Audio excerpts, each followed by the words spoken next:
Sebab pada asasnya anak yatim itu tak termasuk dalam golongan asnaf. Yang kelima, pembuka rezeki sudah pastinya pembuka rezekinya adalah sedekah. Dalam satu ayat kata Allah Subhanahu wa taala, wa ma anfaqtum min syai'in fahuwa yukhlifuh, dan apa saja yang kamu infak, yang manusia infak dengan sesuatu, Tuhan akan balas balik. Balas balik tentulah balasan daripada Tuhan berganda-ganda. Maka kalau saya nak baca pula dengan ayat Quran, dengan hadis cerita pasal kelebihan bersedekah ni, memang kita kena buat podcast lain tajuk dia sedekah. Lagi panjang dia punya. Dia lagi panjang lagi, dia punya perbahasan dia cukup detail, dia cukup banyak. Maka memadai kita kata jangan lupa hidup, ingatlah kepada orang yang lebih memerlukan. Lebih lagi kita tak apa hari tak nak masuk Ramadan.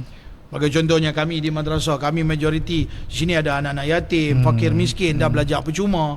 Kita pun mengharapkan sumbangan orang ramai untuk bagi sumbangan. Seorang sikit bagi makan buka puasa, bagi makan sahur, untuk baju raya lah, apalah bagi semua pada anak-anak. Insya-Allah dia punya pahala dia mengalir, ya Allah.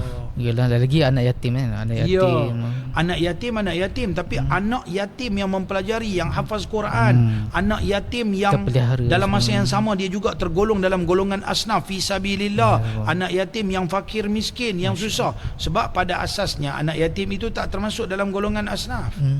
Anak yatim yang fakir miskin, yang fi sabilillah ini yang berada di sini yang termasuk daripada golongan asnaf. Itu yang kelima, penyebab terbukanya pintu rezeki.